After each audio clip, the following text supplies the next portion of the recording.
All right, everybody, and welcome to LA Rams Central. This is episode 53 and the first of the new format. Thanks to MM Forever, I believe is his name.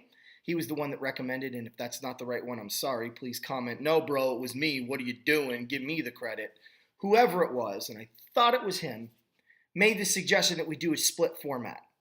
Have our predictions one day, and then the results another. So I'm going to do our predictions for the Sunday show going into the new week, obviously with the exception of the Thursday night game.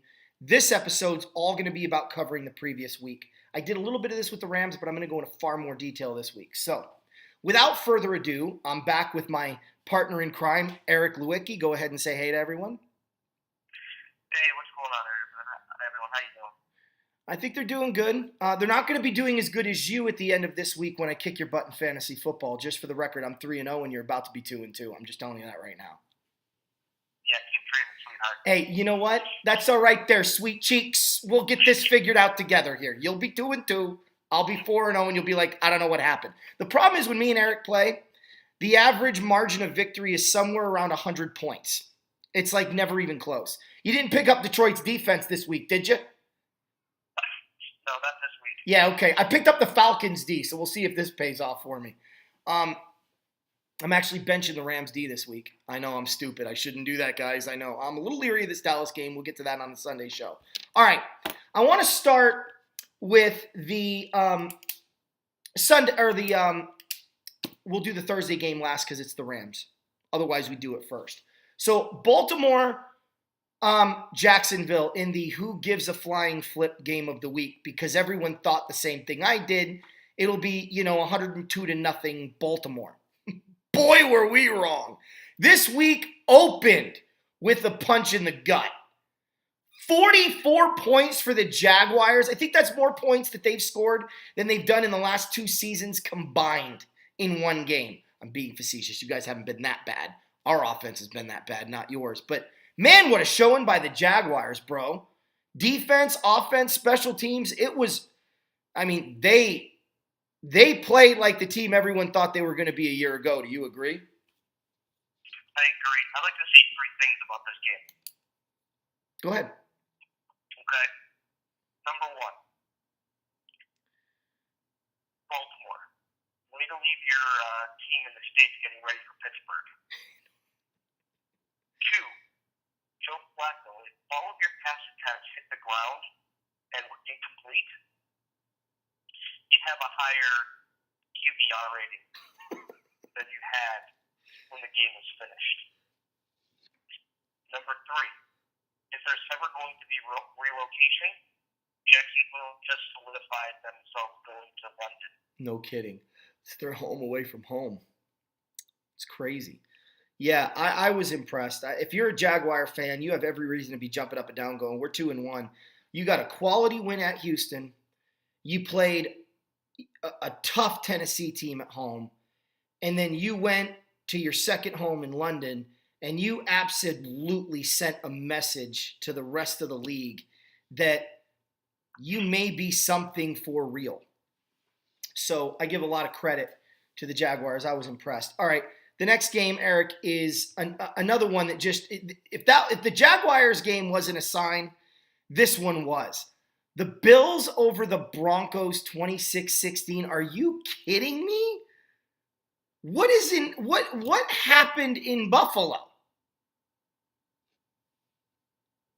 Defense and timely stops. If you look at the passing leader, rushing leader, and receiving leader in that game, Broncos take all three spots. But what happened was Denver couldn't score. Yeah. Well, I will say this. I think they were due for a letdown after that big Cowboys game they had a week earlier. So it really shouldn't come as a shock. But Buffalo's offense really just their offense is Tyrod Taylor and LaShawn McCoy. Well, don't forget Clay. Clay always seems to find the end zone when they play at home. Yeah, Charles plays a really good tight end. He's coming into his zone. Yeah, I know. You took him away from me when I was trying to draft him, you frickin' frack. That's all right. in the You don't need them. off the waiver wire. Well, I got Jesse James and Tyler Higbee, and right now I have more receptions than Higbee in the NFL. It's starting to tick me off. I want my boy to show up. Look, I'll say this about the Denver game. That penalty that they called at the end of the game after Denver had the stop, the unsportsmanlike conduct penalty, that was the biggest joke of a penalty I've seen so far this year. Agreed. I mean, goodness gracious. If you're going to let a dude pee like a dog, but you're not going to let somebody do the old psych routine, and they were laughing about it. Like, I'm just like, whatever on that. I was so disgusted that was the route they went. And I'm glad you agreed with me on that. But you are right about the letdown. You know, you have a tough game. It always happens, right? You have an emotional big win at home, and then you go on the road, and that's where you usually lay your egg. And let's face it, I don't care what people say about the Bills. I'm going to give some Bill fans some love here. The Bills, no matter how bad they are, they're tough at home. Those fans show up and support. And they're loud. And, you know, they may not be going to 4 straight Super Bowls anytime soon, but even before that, and certainly during that time, I don't think there was a louder stadium in the league. So credit to the Bills fans for showing up and really supporting. So. You know, they're 2-1, and the Patriots are 2-1. You know, once you start giving a team hope, they can be dangerous. Yeah. I mean, look. I'd call the Rams and ask them for Sammy Watkins back. Oh, I'm kidding. They might want to, but I think the Rams are very happy with their situation. So, the next game, I saw a little bit of this one because I like Christian McCaffrey and I've been trying to watch him. But New Orleans at Carolina, you know, I thought the Saints were going to be a good football team, and they finally showed what I was talking about in this game. I really was impressed with them overall as a team. I thought it was a complete game. I thought they did a good job of securing Cam. I thought they did a good job of limiting the running game. And I thought Drew Brees did a good job of converting third downs and doing all the things I thought they would do. So I have a lot of respect for Cam Newton as a football player. And if you can hold him down, and I know he's hurting this year, but he still has done some damage to some teams at the right times. And New Orleans just did not let that happen. Brees had a big game passing. Obviously, he always does. But it was really the Saints defense that stood out for me in this one. And we said they were improved, and we hadn't seen it over the first 2 weeks, but they really showed it this week. Well, for the Saints to go on the road, outdoors, in a division game, and beat a team like the Panthers, you know, give the Saints a lot of credit in the world. I just want to know what happened to Carolina. I mean, they got Benjamin, they got Funches. I mean, Olsen's hurt now, but Stewart, McCaffrey, and Newton, yeah, he must be hurting more than he's letting on, because there's something going on with that offense. If they only put up 13 points, they really haven't been scoring a lot of points. The most points they scored this year was week 1 against the 49ers. And he must be hurt more than he's letting on. He'll never stay. So it'll be interesting to watch how the season progresses for them. But man, give the Saints all the credit you can, especially going on the road. Tough division opponent and winning at their place. Yeah. Well, we're going to turn over to the next one. Your bold prediction went up in smoke. I'm not going to say I told you so, but oh God, I think Glennon's a better quarterback than y'all in Chicago can appreciate right now. Oh, I thought you were going with a different game, but you know, stop right there. Yeah, you were at the game. You were at the game, so share the game. What did you see? I was at the game, and Glennon had 15 completions for 101 yards, and it wasn't until just under 6 minutes to go in the game where he completed a pass to a wide receiver, the first wide receiver catch of the day in the fourth quarter. It was the Tariq Cohen, Jordan Howard show. It was 2 offensive players versus 11 defensive players. reason, Pittsburgh played two safeties deep.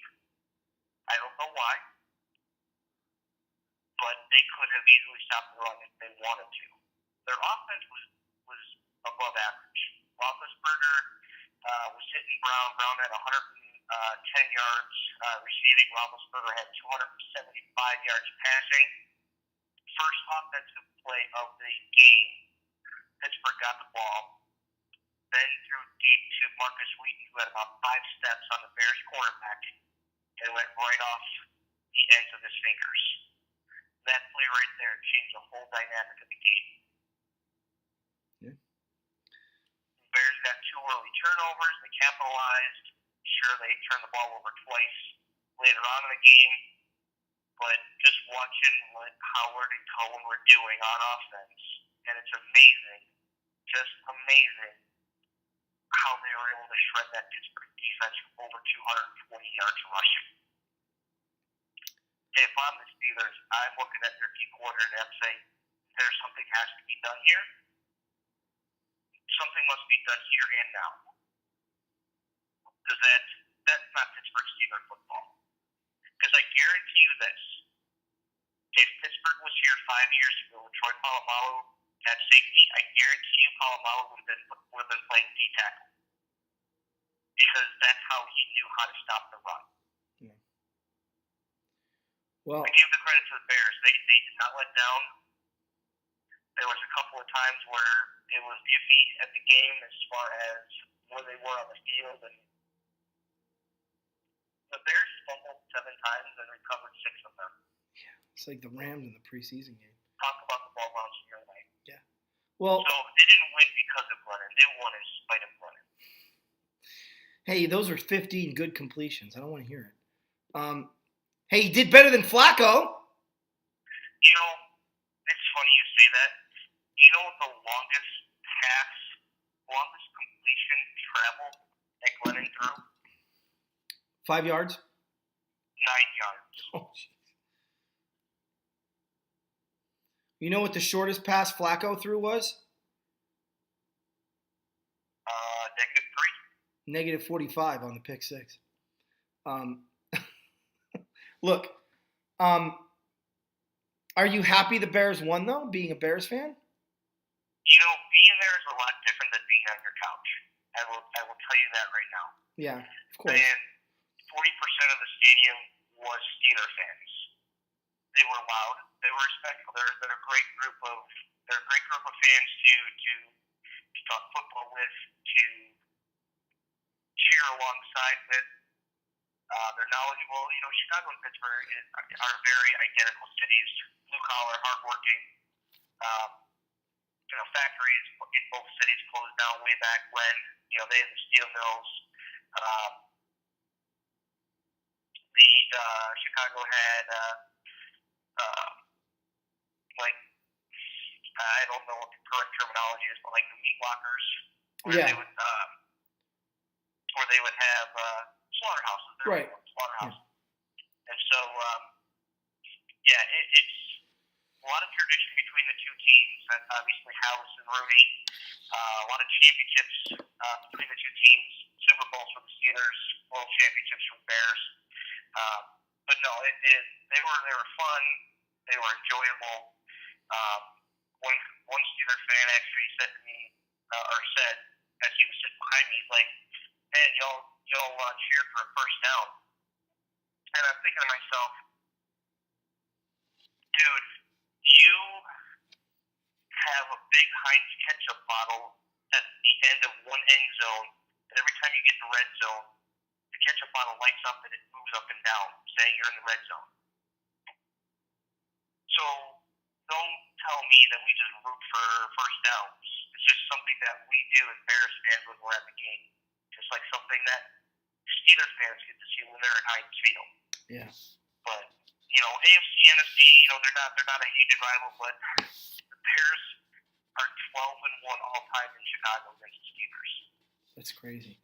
Well, and look, here's the thing people don't realize. The Steelers were originally an NFL team. Not an original NFL team, but they were originally in the old NFL before the merger. So I think a lot of people forget that. All right, Atlanta at Detroit. Did you get a chance to see any of this game, Eric? I saw the highlights, Okay. especially the end of the game. You know, look. I was scoreboard watching the Bears game, Mm-hmm. and Atlanta kind of got out to a decent sized lead, not 28-3. But Detroit called their way back. Here's the last play of the game. Yeah. As far as the highlights, about 7 times. That's a ballsy call, but it's the right call. It is. No, it is. And you know what? I know the Lion fans don't want to hear this. Hopefully they've come to grips with it. The rule is the rule. I wish the rules committee would clarify what a friggin' catch is and would change that rule and would also conversely change this rule. Because a 10-second runoff when you're at the 1-yard line, it's not going to take the Lions 10 seconds to line up and run another play. Right, that's what I didn't get. What was the 10-second runoff for? So the rule is if you have a replay and it's confirmed that the call on the field was correct and the clock should continue rolling, either the team could call a timeout or a 10-second runoff occurs. Because the idea is, depending on the replay, it's going to take that long for the team to line up and run another play. And think about it, a 20-yard completion, 10-yard completion, that's all well and good. Okay, but we're trying to think right, that time is crap because they had signaled touchdown, so the clock was stopped. No, they didn't. All scoring They play. originally signaled touchdown. Oh, did they? Yeah. Even still, maybe it's the opposite. Maybe if the call is incorrect and the clock should keep rolling, then they keep the clock rolling and do that. Correct. That's not on the line. No, I'm not saying. Look, that's why I'm saying I think the rule should change. I don't disagree with you at all. What I am saying is, though, under the law as it is right now, they didn't rule. It's not like they screwed the Lions over. Just the rule's stupid. And I feel for the Lion fans because, I told you I picked the Falcons to win it all. I told you if they get off to a 3-0 start in September or 2-1, and I'll be honest with you, Eric, if they had lost this game to Detroit, I was still telling you the Falcons are going to win the Super Bowl because losing at Detroit with that quarterback, no lead is safe. I don't care who you are. You could be Tom Brady and the New England Patriots. It's not safe. So, and that's just a credit to Matthew Stafford. I wouldn't have put this against Atlanta because they got the signature win, the win at home in big fashion over a Green Bay Packer team everyone was pretty high on. The fact that they did get this win only solidifies that for me. I don't know if Detroit's a playoff team, but I will tell you this. I think Detroit's the second best team in the NFC North. I think it's Green Bay and them, and I won't be surprised if at the end of the year it's them and then Green Bay. I think they're that impressive. So, credit to Atlanta for winning the game and credit for Detroit for keep fighting, for continuing to fight. And I feel for the Lion fans because you go from victory to defeat in the matter of seconds, literally. So that kind of sucked, and I feel for him in that respect. But it was the right call, and it was a great game to watch. Matt Ryan was on target. The running game was unstoppable. Devontae Freeman looked like friggin' Marshall Falk out there running around. It was ridiculous. So Atlanta's legit, and that defense showed up when they had to. But Stafford did what Stafford always does, and I'm not going to hold that against the Atlanta Falcon defense. Now, if it happens this week against – who are they playing? I'm looking at right now. Against Buffalo, we're going to have an issue. But I think they look good here. I watched every second of this next game. Every second of it. I was so excited to watch this game because it had, a feel to it of – I knew it was going to be a good game. And for a team that was down 28-7 to come roaring back and end up having to kick an onside kick to find out the final outcome of the game, it came down to an onside kick. Look, Jacoby Brissett looked great. The Colts won 31-28.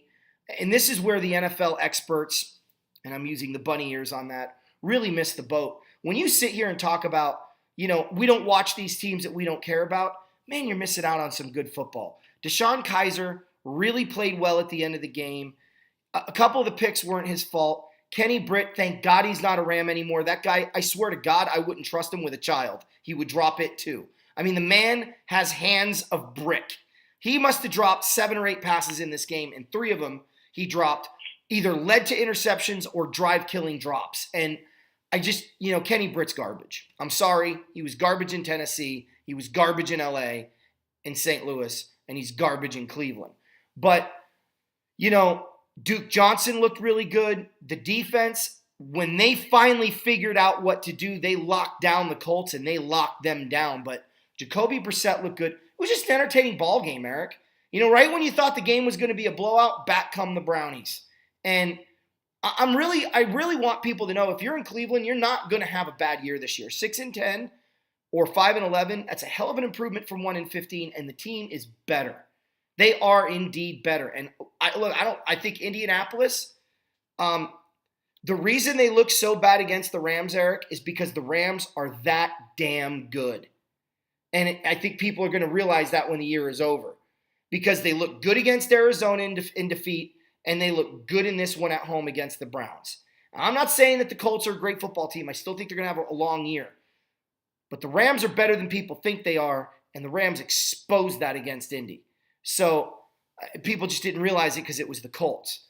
But, I watched every second of the game. I thought it was a great game. Well, last week I said that without Andrew Luck, T.Y. Hilton was irrelevant. I guess I'll take that back after a week. He sure looked relevant to me. Yeah, no kidding, right? He put up with over 150 yards receiving. Yeah.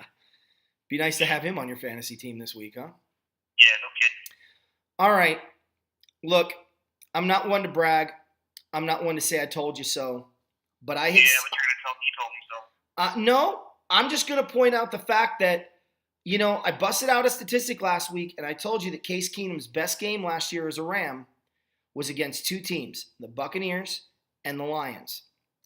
And he looked phenomenal against Tampa last year. And I just knew at home with a surrounding crew that was better than last year's Rams, I didn't care if Case Keenum was starting. I don't know if he just has the Bucs number or if the Buccaneers are as bad as I think they are.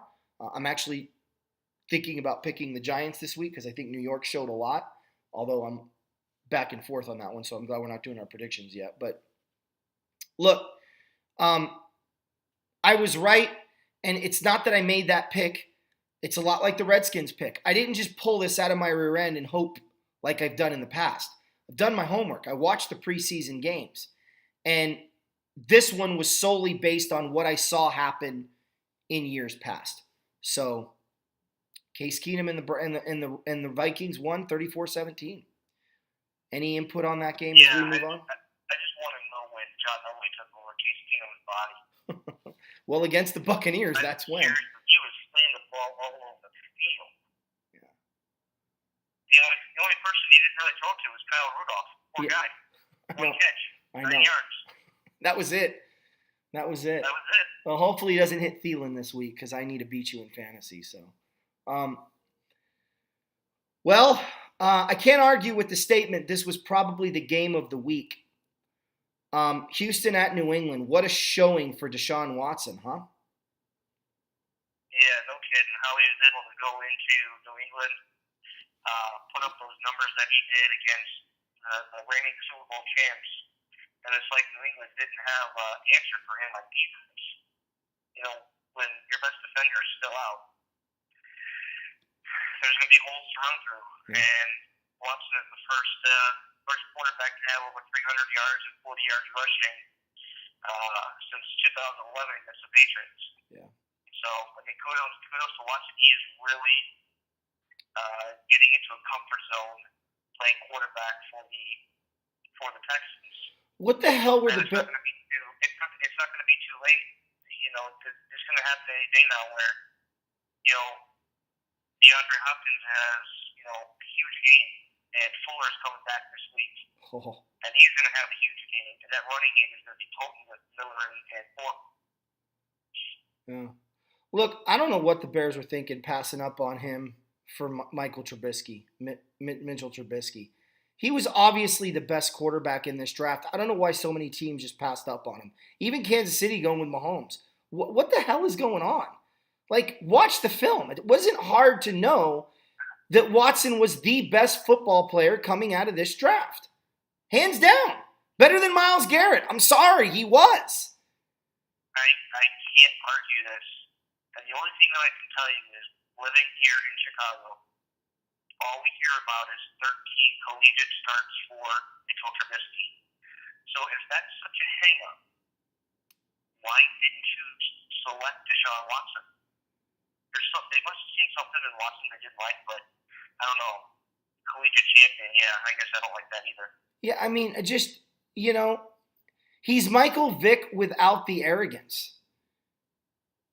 He's a quality ball player. I just don't get it. That's going to befuddle me till the day I die. Watching team after team after team after team after team pass him up. And kudos to the Texans for going, yes, thank you. I think they found their quarterback of the future. The Dolphins, I have nothing to say about that game in a sense because I didn't necessarily watch that one. Sorry, guys, I didn't. Little Patriot out. But I did see the highlights to it, and I thought it was a well-played game. Definitely, I agree after watching the highlights and kind of going back and watching some of it, too, on YouTube that's been posted. Not the game itself, but like all of the highlights to it, plus the highlights that the network showed. It was a great win. It was a good football game all the way around. And I did watch the final 3 minutes of that game, so I can at least say that. Boy, the Dolphins at the Jets. What a stinker. What an absolute stink bomb by the Dolphins. I want to say that's a bad loss, Eric, but you know what? The Jets played desperate, and they played like they were pissed off about last week against the Raiders. Well, I'm gonna come to the Dolphins' defense on one thing, and it's not what you think. Dolphins haven't even played a home game yet. Yeah. And obviously, we're going to preview their next game in the next show, but they're going to be in England this week. Yeah. They haven't had a home game yet. They haven't had a true home game yet. Yeah, that's rough. That's rough. So they've been on the road all this time. And eventually that wear and tear is going to catch up to you. Would it have been different if they played week 1 at home if there was no hurricane? Oh, absolutely. I 100% will agree with that. Yeah, I want to give credit. If you had the Jets going 0-16 in your pool for this year, hey, guess what? You lost. Yeah, no kidding. Well, look, I didn't have the Jets going 0-16. I have them going 2-14, 3-13. But I can honestly say the Dolphins wasn't one of the games I thought they'd win. But no, not at all. But hey, credit to them. They played well and they played angry, and it showed.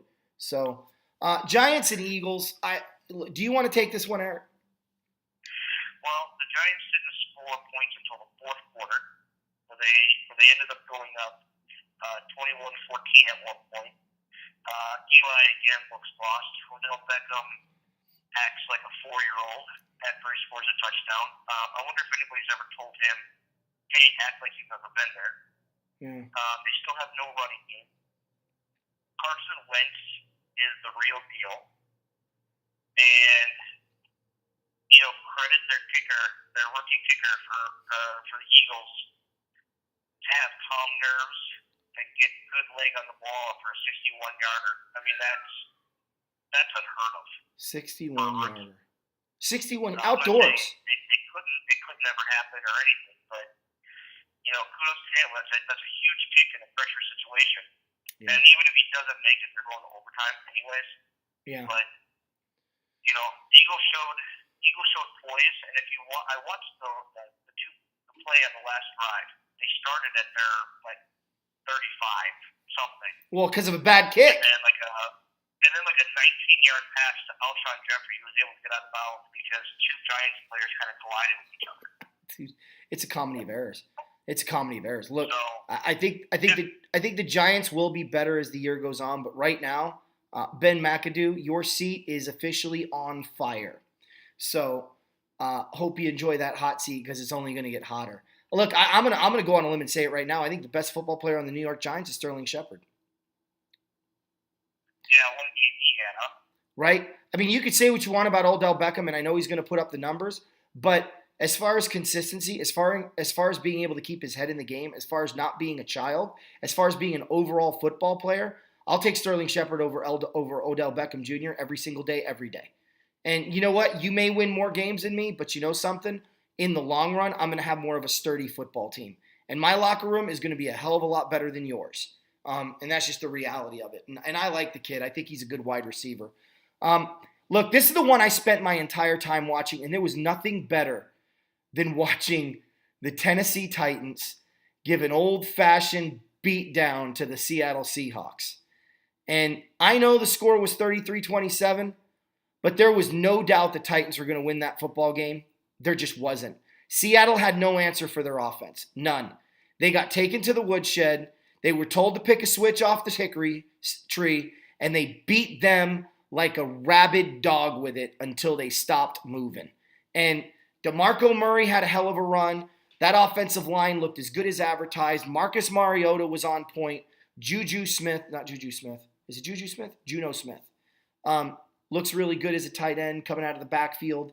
This is a complete football team, and I think a lot of people are going to want to go with the Houston Texans at home against Tennessee this week. And I'm telling you right now, that game is going to be balling from beginning to end. It's going to be a whale of a game. If the Rams 49ers isn't the game of the year, this one will be. What a game that's going to be. But credit to Tennessee because they beat them on every facet of the game, the exception of the defense side of the ball. Seattle did look good on offense. Your go. Seattle did everything they could to stay in that game and try to win it. The 15 targets for Doug Baldwin for 10 catches. They have a running back, Chris Carson. Taken by Andy Lacy. I think he's going to be there the whole year. Rawls is finally coming back, and Procise is in here. The only way Seattle's going to make noise is that they trade for a new offensive line, a whole new offensive line. Yeah. What they have now, it's not working for them. And it's not going to work in their division. It's not. No. Not with the way the Rams play, and they can get after the ball, especially with Donald and Quinn and Ogletree. There's no way Seattle's offensive line can stop those guys. Mm-hmm. Again, with the Titans, they have so many weapons. Mariota can run the ball. He's a good passer. Still no picks in the red zone since he came out his rookie year. Got a lot of weapons. Rashard Matthews, Eric Decker, Delaney Walker, and then you've got the two-headed monster with Murray and Henry. Yeah. And when they get rolling, they're a fun team to watch. They really are. They're a fun team to watch. Dude, they're so enjoyable. They're going to be scary in this house. Dude, it's like watching, it's honest to God, it's like watching 1980s football when they take the field. It really is. Look, Cincinnati, Green Bay, we're already at 30 minutes here, and I want maybe 15 more minutes total, so I don't want to spend them all on these games. Green Bay is one of the go-to six, so I'm not going to spend a lot of time here. There's problems in Cincinnati, and it's not just on offense. They prove that. It's on defense. I know Aaron Rodgers is Aaron Rodgers, and it was Green Bay at home, but you got a 21-7 lead, and you can't put that thing away on offense or defense, right. And then you lose in overtime. This was a bad loss for Cincinnati and a bad win for Green Bay because they look bad in winning, and man, the Bengals look bad in defeat. This was a game they should have won. I think you're going to see the Bengals turn it around. They get their defensive leader back this week. It's not been perfect, but obviously it's not going to help them against Green Bay. There's no way when you're on the road to blow a 14-point lead, and you know where Rodgers is going when he's down in the red zone. Put 7 guys in Jordy Nelson for crying out loud. So the next game that I wanted to go to is Kansas City and the Chargers. And I want to ask you a question. How do you feel about watching Priest Holmes in his prime all over again? I mean, Holmes was fun to watch. Dude, is Kareem Hunt not the reincarnation of Priest Holmes? Yeah. It's unbelievable. Yeah, It's like he said, oh, you know what? I just realized I don't have a run of 50 yards or longer this week. Here I go. Touchdown at the end of the game. Kansas City, look, the Raiders are for real.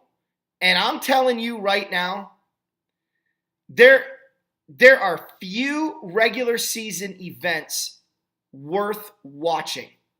Okay? worth your attention through the course of a season. 1969, 10-1 Rams against the 10-1 Minnesota Vikings. 1976 or 77, I think it was, the 9-2 Pittsburgh Steelers against the 9-2 Dallas Cowboys. 2007, the undefeated Patriots against the one-loss Cowboys. I mean, there are regular season games where you're like, I don't care what I'm doing, I'm watching that game. And when Kansas City plays Oakland, that's a must-see TV. The Chiefs are for real. And if anybody had any doubt, they beat a bad Charger team impressively in their home park. Now, I know it was 17-10 most of the game, but if you watch that game, Eric, the Chargers were never in it. They were never in that football game. Your go. Well, it's unsurprising the Chargers lost for two reasons. One, the Chiefs are so much better. Mm-hmm. They have everything clicking for them right now. Two, earlier in the day or earlier in the week when the Los Angeles mayor came out and said we didn't want the Chargers, yeah, that's going to deflate your balloon a little bit. No kidding, right? Well, that freaking, yeah. I know! No, I mean, the Chargers have been in pretty much every game. They just have to find a way to win. Well, we'll get to that this week. But, look, I don't think there's been a more impressive win than this one. What Washington did against Oakland, if you think that this game was a fluke, if you think that, look, I expected a good game. I picked the Redskins, and I was literally the only one to pick Washington. Okay? The only one. I knew Washington was a good football team, and I figured East Coast to West Coast, West Coast to East Coast, that's a tough trip. I was expecting a 27-24, 27-28 ball game. If you watch this game, Oakland should have been shut out. Washington dominated every facet of the game. And next week, on Monday night against Kansas City, we're going to know exactly where the Redskins are. Because if they go into KC and beat the Chiefs, if you don't have the Redskins picked to go to the Super Bowl or be your 2 seed, you're an idiot. I don't care what happened in Philly. It reminds me a lot of the 86 Giants. The 86 Giants lost week 1 at Dallas on Monday night. And they looked bad in doing it. They rolled off 6 straight wins and then proceeded to lose to Seattle and then never lost again the rest of the season. Now, I'm not saying this is the 86 Giants, but what I am saying is this is a team right now that knows they're better than people think they are, and they know when they take the field, the other team is underestimating them. And don't think Kansas City won't be doing the same thing. Well, we're not the Raiders. Oh, I hear it all the time from the media right now. No one's talking about this game. And there was no win more impressive than the Redskins. I shouldn't say no one. I've heard people talk about it. But this should be dominating the news cycle. And it isn't. I saw every second of the game, and I was so impressed. Whether it was Cousins connecting on third down, whether it was the running game finding holes, Thompson running wild, the defense just suffocating the Raiders in every facet of the game. If you watched it, you walked away going, oh, dear God. This is real. This team is real. Your thoughts? What I find funny is that every time watching a game that the announcers mention a stat, and they brought up Carr's stats from the first 2 games, and they're like, oh yeah, he's got 5 touchdowns and no interceptions. First throw interception. Thanks, Michaels and Pallenberg. Appreciate that. That changed a lot of the game right there. There's usually one play you can always point to. The Raiders from that point forward just went completely out of it. Yeah. Now, don't get me wrong. The Redskins need Rob Kelly back. Perrine hasn't taken the reins of the running back position, and he won't if he just continues to get 3 yards carry. But Chris Thompson is such a weapon out of the backfield that he's scored in his 3rd straight game. And the only other thing that you gotta look out for with Washington's offense is when are Cousins and Pryor going to connect? I mean, that was the guy who was supposed to take over for Garcon and Jackson after they left. While while Crowder and Dotson came back from injuries. I know. And he was supposed to be the big play guy in the red zone, especially without Jordan Reed. Yeah. You know, and well, even I can't remember off the top of my head. It's either Crowder or Dotson. I apologize, one of them. One catch, 52-yard touchdown. Yeah. So Washington has a lot. I think there's a lot deeper problems than you anticipate. They're playing football. They're playing football with their competition right now, and they're capitalizing on turnovers, and that's what you have to do. Look, I'm not saying they're a great team right now, but just a few tweaks and minor adjustments, they can be a great team. So I want you to take two things into consideration, okay? Pryor is still learning the wide receiver position. Cousins is still getting to feel him out. It's not like this guy's played wide receiver his whole career. So as a quarterback, you're trying to establish a connection with a guy who is still learning the position. That's hard. That's not going to happen over the course of a camp, over the course of even this season. And Terrell Pryor and him may not connect until the postseason. But when they start getting hot, that is another dimension to the Redskins no one will be able to stop. And I'm telling you, Eric, as sure as I'm sitting here, I said the Redskins were going to make the playoffs. They may win the division. This team, if their defense can play at this level all year long, it's over. Look, the Rams have scored 41 points in 2 of their 3 games. The one game they didn't, Washington. And they just held the Raiders offense, and that is a vaunted offense, to 10 points. And they shouldn't have even gotten that. So just remember I said this. You can keep being cautious, and that's fair. But I'm telling you, this Redskin team is different. And I've followed the Redskins and the Rams my whole career as a fan. So the fact that I'm this high on the bandwagon right now, I think should be credited for something. But I might be overreacting because it was a really solid win. We'll see. 2 more games. I'm going to touch on this one briefly. Dallas and Arizona. Just so the fans know, we do a pick 'em. And I always tell people pick the Monday night score to determine the tie break, which I didn't need this week. I won. I was 10-6. You know what my Monday night score was, Eric? 28-17. 28-16. 28-16. I was 1 point off. So, nailed it. Look, Dallas was a better team. They were going to win this game. At no point was Arizona a threat to even win the game. And that's just the reality. They played well in the first quarter, but guess what? As my esteemed colleague on the other end of this phone likes to say, there's 4 quarters to a football game. If you can't bring it for 60, then you're going to lose. And you're righty. There's 4 quarters to a football game, and the Cardinals only showed up to 1. Your take. Yeah. I always go back to that one play. Phil Dawson missed the field goal and go up 10-0. I mean, I'm not saying it was a trick shot and it wasn't a long field goal. It was, one of those medium depth field goals. Okay, that really anybody in the league can make 9 out of 10 times. It just happened to be that 1 out of 10 that Dawson missed. Chris Johnson, I thought, played really well on the bright side for Arizona. Palmer passed the ball really well. It was at home, so of course he's going to be more comfortable playing in front of his own fans. But when you start feeding Zeke and you keep giving it to him and you keep giving it to him, that defense is going to wear out. And they didn't have any answer. Nope. And what I liked about watching the Cowboys offense on Monday night was Dak Prescott got out of the pocket. And when he got out of the pocket, he was dangerous. He actually took a couple of runs himself, even flipped over the end zone, the goal line. That was a great play. And he was able to pass on the run. It felt like watching the Cowboys from last year during the middle of the season. And you got to give credit to where credit's due because the Cowboys came out and they finally executed their game plan starting in quarter 2 throughout the rest of the game. And Arizona had no answer. No, they didn't.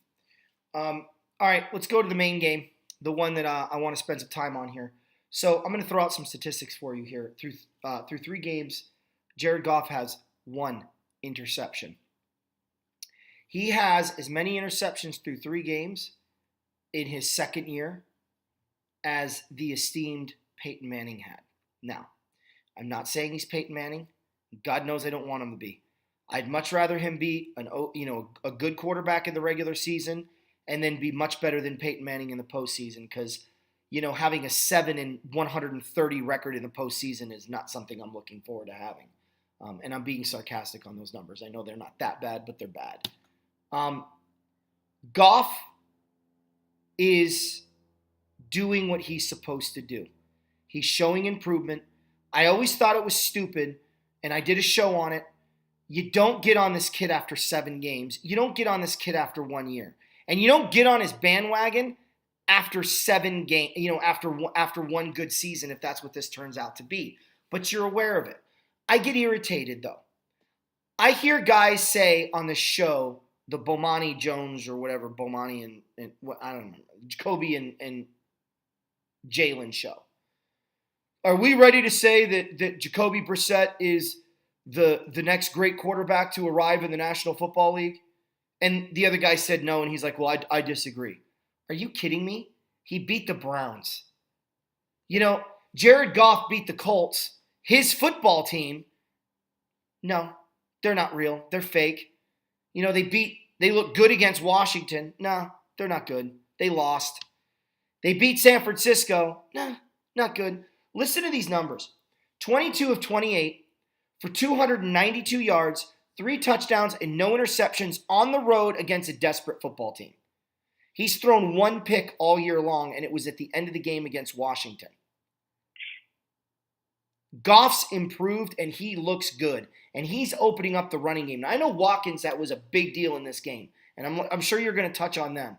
But Jared Goff is doing exactly what I said he needs to do to make this Ram team a playoff team. Convert third down and avoid the turnovers. And he's doing it, Eric, and he's doing it at a pace I haven't seen a Ram quarterback do in a long, long time. Todd Gurley had 28 carries for 113 yards and 2 touchdowns. It's his first 100-yard game since Detroit in 2015. He had 5 receptions for 36 yards and another touchdown. And he looked every bit as good as I knew he would be if he could just get a little bit of help. As a guy who played running back, as a man who coached running backs, as an offensive coordinator who based his entire system off the running game and relied on his running backs, you are only as good as the 5 guys in front of you allow you to be. What I like about Gurley right now is he's seeing the hole where last year he wasn't. And that was because he was getting hit and dodging people for the rest of it, for his life. But now he's starting to feel the creases and he's starting to get into a groove. Defensively, Alec Ogletree, if he's not the Rams' defensive MVP, then it's Tremaine Johnson. But Alec Ogletree had 7 tackles, 2 assists, and a pass deflection. Aaron Donald had 2 tackles, an assist, and of course that game-ending, clinching quarterback sack. But I don't think any run was more impressive or any play was more impressive than third down against the 49ers after the sack and Todd Gurley ripped off that 25-yard run. Or whatever it was, 20-yard run, I can't remember, to seal the game. This team is clicking on offense. I knew the 49ers were going to put up points. I wish they didn't put up as much as they did. But you knew the Niners offense wasn't going to be that bad. I still think the Rams defense has a lot of question marks.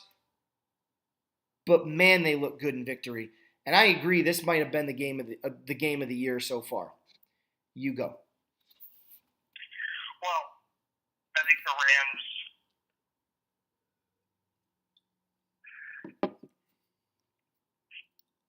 I hate to say it, they got lucky in the game. Oh, here we go. This kick had changed the outcome. Because I knew as soon as San Francisco had to go for a 2-point conversion, they looked lost already. Yeah. And they didn't have, I didn't think that I knew they weren't going to call a run because of the inside presence of what the Rams have there. Quinn, Donald, Ogletree. Broncos. So obviously they're going to go for pass. Which, who do you pass to?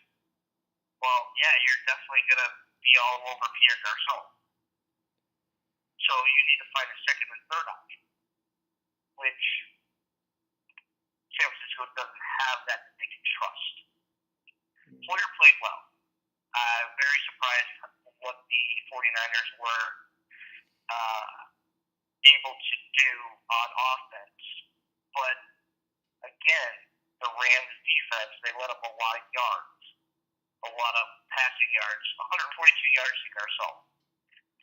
Gave up a few rushing yards as well. But it's definitely something that they should learn from, which they're still young enough to do. Goff is poised. He's a very poised young quarterback. He looks very comfortable in the system that McVay has him in. They lead on early. They had two wide receivers. Anthony, maybe you can tell me this because I don't know this offhand. Well, they had two wide receivers with 100-yard games. When's the last time the Rams had two wide receivers with 100-yard games? Isaac Bruce and Torrey Holt. Okay, if it was that long ago, you're talking, what, 2001? Probably 2004, actually. I think Holt and McDonald had it too. But yeah, around 2003, 2002. Okay, so it's been a while. So seeing what Sammy Watkins was able to do against those San Francisco corners, and I'm not saying that they're great or they're poor, but Watkins basically had his way. And then when you get Robert Woods involved, and he gets 100 yards or more, you know it's a great offensive day for the Rams. And don't forget and about Kupp. They have a 100-yard rusher. And don't forget, Gurley was also catching passes on the backside too. Mm-hmm. So it was an all-around great offensive day for the Rams. And I hate to be that Debbie Downer, but if Robbie, not so solid goal, hits the kick that he missed, you're probably staring at overtime or maybe a last-second field goal by Zerline. Mm. And then you just don't know when that game's going to go. But, we can play games of surprise. Hey, a win's a win. I've said that many times. I've told that to you many times. I was texting Anthony, for those that don't know, I was texting Anthony throughout the game. I was flipping back and forth.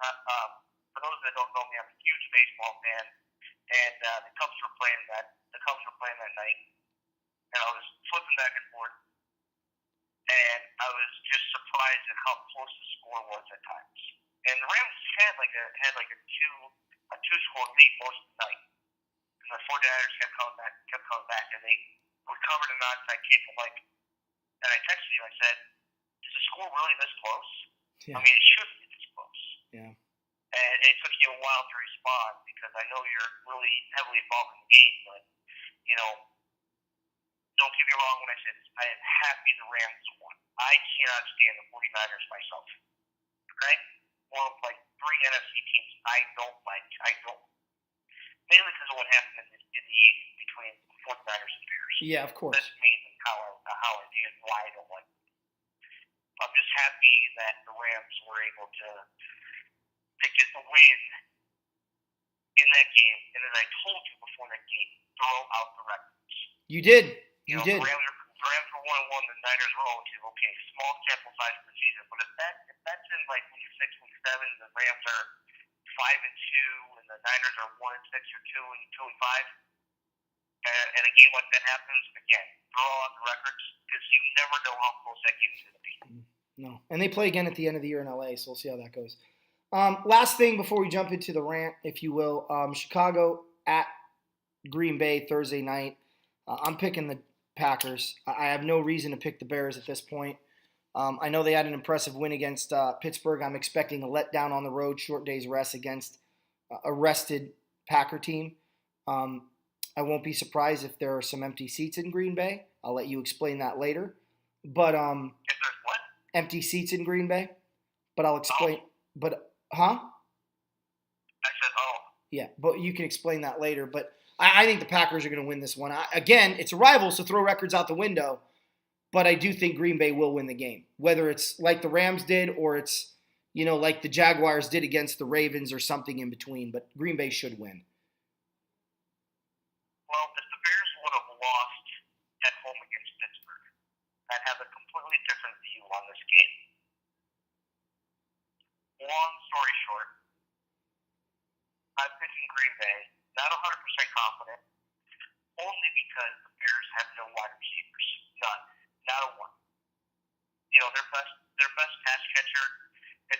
field is Zach Miller, and if he's not on the field, it's Tariq Cohen. So you're going to watch Green Bay do what Pittsburgh did, and that's do everything necessary to stop the run. Yeah. They might put that in the box. Now you got Rodgers on the other side. Nelson's healthy. Cobb may be back. I wouldn't be surprised if Martellus Bennett has a game of his life in this game, just to kind of stick it back to the Bears. And Montgomery might have a tough time running, but it's so hard to pick the Bears on the road in Green Bay on Thursday night. That's not Brett Favre night, because we all know what happened on Brett Favre night. Yeah. Bears won. They spoiled Brett Favre's fun. But that was 2 years ago. Those Bears aren't coming back. No. You can't go against Rodgers. The Packers' offensive line is down to their fifth and sixth offensive linemen, so you might see a little bit of Leonard Floyd living in the Packers' backfield, but not enough to alter the game to where they're gonna create all these turnovers for Green Bay, and the Bears are gonna capitalize. There's just no way. I mean, if the Bears get down early, they'll have a hard time catching up because they're going to end up abandoning the run and throw in 5, 7, and 9-yard passes, and that's just going to eat away at the clock. Yeah. So All right. I'm picking Green Bay as well. The other part that sucks about this, as I'm a big proponent of history, but Green Bay wins and they take over the all-time lead in the series. Ooh. And that's hard to stomach. Yeah. Yeah. Believe me, I've been there. And then the Rams overtook it again, and then it's been back and forth. I'm going to do some more statistics on their records against teams here in a little bit. Might even do a special show on that on my own. But all right, Eric. So for those of you that don't know, and those of you that have been watching, I don't mix politics with this show. Sorry, save the drama for your mama. We're not doing it.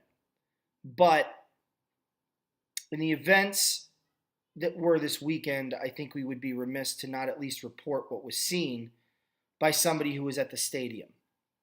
I've been going back and forth, Eric, on how I was going to present this or what I was going to say. And Gruden said something, and I'm really starting to like Gruden a lot as a person and as an announcer. I think he's growing. In this Cowboy-Cardinal game, he did a really good job of pumping up both teams, which is something I've been critical of him in the past. But he said something that's going to sum up my position. Whether or not you agree if the players should do what they're doing or not, they certainly have their right to do it. I personally choose to stand up for the flag and will continue to do so, but I am not going to ridicule those that are upset by it, and I'm not going to ridicule those that are standing by it. I don't want politics in my football. That's not why I watch football. It's the exact opposite. I watch football to escape it. For those of you that don't know, I'm a teacher. I teach government economics, and I am on politics 24/5. 24 hours, 5 days a week, Monday through Friday. The weekends are for college football, family, my religion and faith, or my religion, which is my faith, and pro football. That's it. That's my weekends. And when it's not football season, it's hockey or baseball. So, and when it's postseason baseball, then I completely shut down until the postseason is over. By the way, Yanks and Twins in the AL wild card this year. I'm so happy. My two favorite teams in the American League are playing each other, but I digress. I don't want politics in football. Politics ruins everything it touches. Everything it touches. And I'm just not going to comment on it. I know what I choose to do, but I'm not going to be critical or ridicule those that are on either side of this issue. But Eric, you were at the game, and you have some insight on it, so I'll let you take over. Yeah, I appreciate it. Thank you. As I mentioned before, I was at the Bears-Steelers game on Sunday, and I actually didn't hear about the Steelers not coming out of the locker room for the national anthem until about 30 to 40 minutes prior to kickoff. And so we started talking about it in the stands amongst the fans, and we're like, what's going on, and why, why is this happening? And to give you a little bit of rundown of my weekend, Friday I was at the Cubs Brewers game. Saturday I had family in town, spent some time with them, and Sunday I went to the Bears Steelers game. So Sunday was the first time that I had heard of what President Trump tweeted on Friday while he was in Alabama. Now, whether or not he likes the president or not, that's a personal decision. And I'm not going to get into whether I like him or don't like him or whatnot. But A, he needs to know when to stop tweeting. And what he said probably is not the most agreeable thing that he could have said about players who don't stand for the national anthem. Kind of taken a little bit out of line. So when I first started hearing about that, I didn't go back on Twitter and read it or whatever. I just went by with what was happening at the time. And so what I didn't see while standing for the national anthem, because I stood with my hand over my heart for the national anthem, as I have always done when I've been to a sporting event.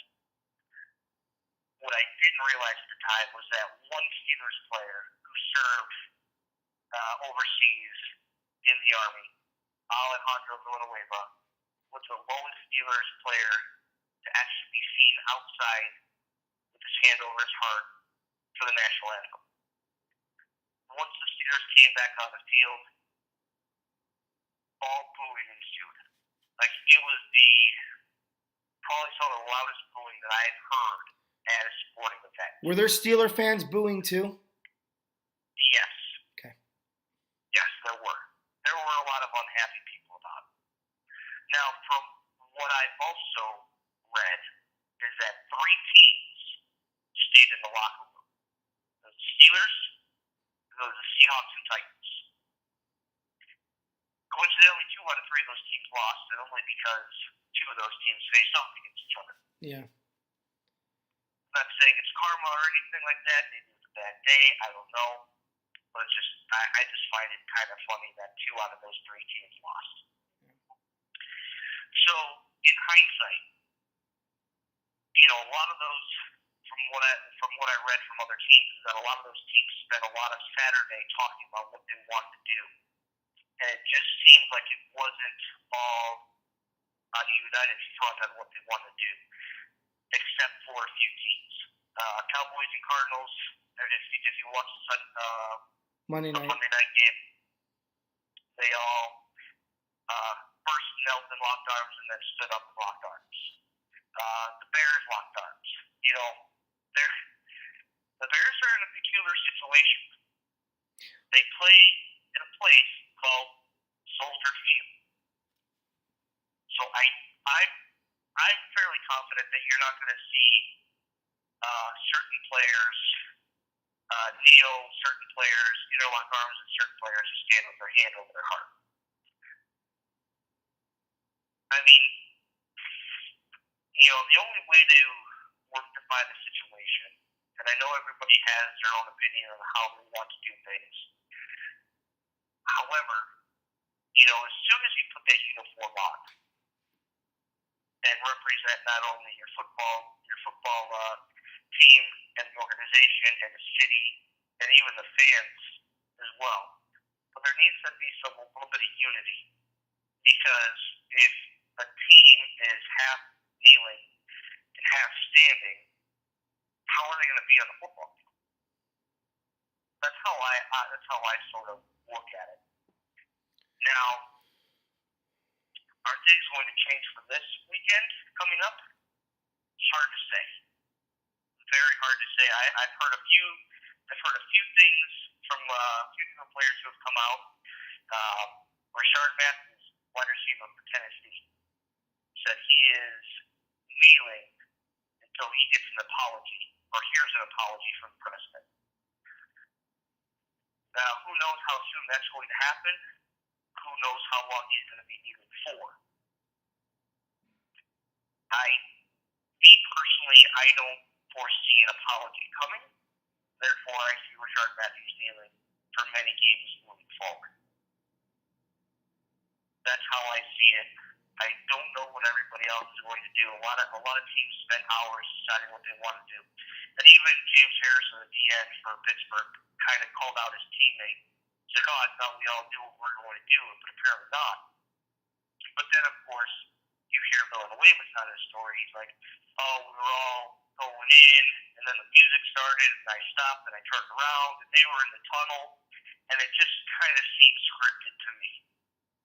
And, everybody was talking about Villanueva and how he did his own thing. He served overseas. He is the one person who you should be asking, what should we do? Well, he got. And I know he did. I know he said he didn't want to disrespect his teammates or have them feel a certain way. But when I start reading that, Villanueva should apologize. It's like no. He has done his tours. He's playing the game of football that he loves. And maybe it's those guys who should go up to him and be like, we're sorry. Yeah. We didn't come and stand up. See, that's where I am going to chime in here. Okay. Number one, all right, he had people on tour who had made it very clear for him not to do this. Now, he plays a game of football with these guys like Harrison. All right? His life was on the line with the gentleman he fought with in Afghanistan 3 times. If they ask him to do something, I'm sorry, that's going to take precedence over a bunch of guys wearing pads running around playing a game. And I was actually disappointed that he did apologize. But he did explain the reason he did it is because he had so many of his friends, so many of his brothers and sisters call him and say, please don't do this.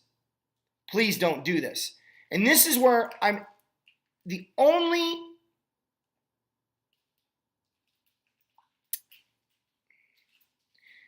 issue that I find difficult to argue against, the only point that I find difficult to argue against is you have people that made it very clear that this offended them. Now, you can say what you want about the culture being too sensitive, and you won't get an argument from me there. But you cannot, on one hand, demand that when you are insulted and you are offended, that the other side concede and do something to show recompense. But then when it's you on that side of the issue doing the offending, that somehow the other side needs to conform and just suck it up, buttercup. That's a little hypocritical. And to not be understanding of the military aspect that Villanueva came from, I think is where I really want to agree with you here. The Pittsburgh Steelers do owe their player, their own family member, if you will, their brother, an apology for even putting him in that kind of position, knowing where he came from. And I'm sure Villanueva made it very clear why he's going to stand for that flag. And to ask him still to then go against something that he feels a moral strength and a moral tie to and an obligation to based on a whole nother set of brothers and sisters that he worked with and could have died with or for, I think is extremely insensitive. As I said before, that's the only issue that I'm going to make a statement on about this issue. If you're for it, that's cool. That's your deal. If you're against it, I get it. That's cool. That's your deal. But here we are talking about this. And this has dominated the news cycle. And yet, from a football storyline, there's no bigger story than what the Washington Redskins did on Sunday night against the Oakland Raiders. And that's not the story today. So it's, for me, a little frustrating. Yeah, and it's other sports too. One baseball player has knelt during the national anthem for the Oakland A's. The WNBA is in their final series, and one of the WNBA teams did not come out of their locker room for the national anthem. So it has spread, and I'm only thinking that it's going to spread more. Just how far will it remains to be seen. However, another championship team from this past summer, the Pittsburgh Penguins, said they would visit the White House when they, had to play the Capitals as a team to meet the president. A lot of people make fun of that because it is hockey and 3/4 of the players aren't even American, and they try to make it a racial thing, saying that there's not many African Americans in hockey. So, they kind of are saying, without saying it, that they don't have a voice, and that's not fair. Because if you're playing on American soil, it still reverts back to you too, whether it's personal or whether if you're mad for your teammate. Well, this is why I'm talking about it getting political, and it's getting into weeds that divide great people from one another. How many people over the last 12 years are flat out not talking anymore? Try having a conversation with someone on politics. It becomes a war. It's unfortunate that it's gotten to this point, and I think it's because people are immovable. And I'll tell you where it's going. Eric. Los Angeles has played 4 games at home between the Rams and Chargers. 0 sellouts. San Francisco in 2 home games, 0 sellouts. The Cincinnati Bengals had a very poor attendance for their home opener, which was, I want to say, week 1. They had very poor attendance in their Monday night game, or Thursday night game, sorry. You had empty seats in Chicago, as you told me on the phone. You had empty seats all over the league. The ratings have never been lower in recent times. Okay, like the last 16, 20 years. Sponsors are pulling out like crazy. Von Miller lost 3 this week. 2 sponsors pulled from the NFL completely. I think it's only a matter of time before USAA pulls out of the NFL. Yet at the same time, ratings in college football has never been higher. So where it's going to go is the very people that they're offending are going to do their version of a peaceful protest and simply just boycott and not go. And at that point, these players are going to have no avenue outside of the avenue they should have chose to begin with, which was going directly to the people through any media source they could find, whether that's ESPN, whether that's, radio shows. Talk radio is a great way to communicate with the American public because so many of us commute. There are ways to do this and get this message out there, and they're choosing this, and it's going to put them all out of work, because I think if this doesn't get corrected, and I don't think the owners, they showed me this weekend at least, the owners don't quite get the other side of the argument either. It's unfortunate, and it's crept into our sport that I love and I've followed since I was 8, younger than that, 4 years old. So I hope they find a solution. I completely want to reiterate what I said in the beginning of all this, which is what Gruden said. I'm not saying you don't have the right to do it, and I'm not saying you don't have the right to be upset about it. I choose to stand and put my hand over my heart and take my hat off. I even do that here at home when I watch the games on TV, the few times the anthem is played before the start of the game. That's what I choose to do. I'm not going to say anyone here is wrong or right. If that sounds like I'm on the fence, then fine, so be it. But that's because I outright refuse to bring politics into my show. And this is literally the extent of what I will ever do. And this will never be brought up again, because people like me don't tune in on Saturday or Sunday, and like you, Eric, to hear more political rhetoric. We hear it enough during the week. The conversation has been had and has continued to be had since Trayvon Martin in Florida, and even before that. You can go back to O.J. Simpson's trial. You can go back to the L.A. riots with the Rodney King situation. This isn't something that Americans haven't talked about. It isn't. So I think we need to acknowledge we're aware of this, and we are talking about it. The problem is no one's listening on either side. And I think there's a solution to be had, and I think there's a way both sides can win, but it's going to involve two things. It's going to involve people who are talking to be able to talk, and those that are listening to shut their mouth and open their ears. That's number one. And number two, it's got to be like in any business or any relationship, it has to be solution oriented. You can't keep talking about the problem and not come up with a solution. Because if you do that, then you're going to have a very defined problem with no clue how to fix it. And there are solutions out there that have been mentioned, but then it goes right back into the issue. Okay, well, let's dive in more to the conclusion here. What's the solution?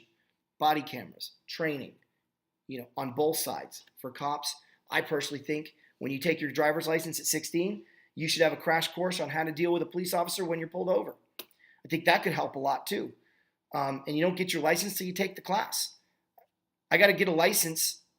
If I have a concealed weapons license, I have to take a class on how to fire my firearm and how to deal with a cop when I'm pulled over having a concealed weapons license. Let's solve this problem. We're aware of it. We've talked about it ad nauseum. Let's solve it. That's where I'm at. I don't know what you think, but that's my 2 cents. No, I agree with that, and if you're still listening or watching the show as we've talked about it, we're doing our best to stay right in the middle. And again, like Anthony said, the last time we'll bring up any type of politics in the show. And I agree, people want to listen to their sports, they want to get the sports information, they want to have to listen to this. Trust me, I had a long conversation with Anthony about if we should do this or not. And everybody else touched on it. Do we want to be like everybody else? Not want to be like everybody else. That was what, was really discussed and talked about. And Anthony relented. He's like, we should. But, we're not going to favor one side or the other. And I don't believe we have done that. We try to respect everybody's viewpoints. Unfortunately, we can do that, but others can't. Yeah. And that's a shame. And, this is where just knowing that this is where you can come and get your sports talk every time it's posted. We just need to find a way to make this a better place. And, not always get all up in arms about what somebody tweets or says or does on the field. Protesting during the national anthem, this week wasn't even the beginning of it. Colin Kaepernick did it last year, well before, President Trump was president, during Barack Obama's administration. So it's not a presidential thing. It's not a Democratic or Republican thing. It's players trying to express their viewpoints and issues and what those issues are by doing what they're doing, and the media covering it like it's a huge story, like nobody's ever done it before. I mean, technically, if they wanted, the media could, just keep the focus on the national anthem singer and not pan to the crowd and not pan to the players. They could do that, but then they might get, called out for media bias or something. Well, like that's a problem for them. That's a whole other concept, or a whole other story. So there's really no winners in all of this. No, there isn't. And all I'm going to say in wrapping it up is this is the whole point of our show, is we're not political. You could be Republican and come here. You could be Democrat and come here. You could be independent and come here. You could be non-political at all and know you can come here. That's the whole purpose. And while Eric mentioned the side of the players, I also understand people being upset in the stands. There are fans in that stands that have family members that they've lost who are police officers, who are firefighters, who are military men and women. And they have the right to voice the fact that they're upset as well. And that's why it's so tough for anyone really to say for certain their side is right here. Because in the end, both are valid points. And I think we as a nation need to understand how great this country really is. And I'm not about stopping the process of making this country even greater, but I'm also not about pretending like this country isn't the greatest country in the world. I'm not on the fence. I just think both sides have a valid point, and I would just like for people to hear one another, because right now I don't think people are listening. We hope you enjoyed the show. This went over a little bit longer than we wanted. Once again, I'm still working on the timing issue here, but I thought this was an important thing to talk about only because it's inevitable with how much coverage it got this week, but it's also never going to happen again. I'm not one of these people that's going to get roped into, well, it's a big story and people are talking about it. Well, we did. And when somebody asks me in the future, hey, are you going to do a show on this? I'm going to be like, nope, we already did. Go see episode 53. Because we're not about this. We're about the Redskins, the Bears, the Rams, the Bengals, the Browns, the Colts, the Chargers, the 49ers, the Packers, the Steelers. We're about our teams. And this crap gets in the way. And you know, there's one place you can go to without question, knowing we're going to do it right, and we're going to take every team into consideration and give your team the proper love that it deserves in a big win, whether it's Buffalo this week or, you know, Jacksonville in week 1 and now again this week. You know you can come here and hear what they won't tell you. Subscribe, get subscribers, spread the word. The more people, the better, guys. I'm up over 900 right now, and I want to keep that number going. Thank you for watching. Sorry for the length. I'll say my last piece, which is thank you again for watching LA Rams Central. Please subscribe. Eric, take us home. Yeah, I want to thank everybody for subscribing as well. You guys are what makes this show run. You want football talk, we're your guys. Absolutely. So thank you for being the best fans in the world, and go Rams!